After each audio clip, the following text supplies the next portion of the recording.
শীত আসলে আমাদের দেশে রোগ প্রতিরোধ ক্ষমতা কমে যায়। আসসালামু আলাইকুম রহমতুল্লাহি ওয়া বারাকাতুহু। খেজুর হচ্ছে একটি সুন্নতি খাবার, আর এই খেজুরটা সবসময় খেতেন আমাদের প্রিয় নবী হযরত মুহাম্মদ সাল্লাল্লাহু আলাইহি ওয়াসাল্লাম। শীত আসলে আমাদের দেশে রোগ প্রতিরোধ ক্ষমতা কমে যায়, আর এই শীতেই আপনাদের সুস্বাস্থ্যের কথা বিবেচনা করে শীতে আপনার শরীরটা গরম রাখার জন্য, যাতে আপনারা সুস্থ থাকেন, এরকম প্রিমিয়াম কোয়ালিটির এই খেজুরটা, সুকারি মুবাত্তার খেজুরটা নিয়ে আসছি। আপনারা শীতে শরীরটাকে গরম রাখতে চান, শীতে যদি আপনার শরীরটাকে ফিট রাখতে চান, এবং শীতে দেখতেছেন আমাদের রোগ প্রতিরোধ ক্ষমতা কমে যায়। জীবন জীবিকার তাগিদে আমরা শহরে জীবনযাপন করি, কিন্তু গ্রামে আমাদের পিতামাতারা থাকে।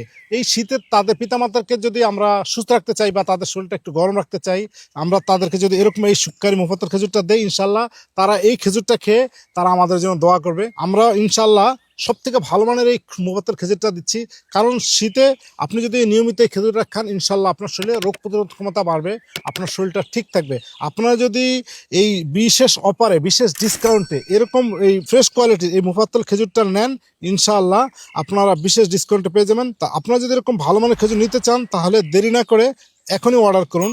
আর আমাদের পণ্যটা আপনি যখন হাতে পাবেন, খুলে এরকম দেখে তারপর রিসিভ করবেন। দেখেন আলহামদুলিল্লাহ, আমি 2টা খেজুর ফাললাম, দেখেন কতটা ফ্রেশ কোয়ালিটির। আপনারা যদি আপনার পিতামাতার খেদমত নিয়ে এই শীতে তাদেরকে যদি এই খেজুরটা উপহার দেন, ইনশাল্লাহ এই খেজুরটাকে আপনার জন্য দোয়া করবে। আপনারা ভালো থাকুন, সুস্থ থাকুন। আসসালামু আলাইকুম রহমতুল্লাহি ওয়া বারাকাতুহু।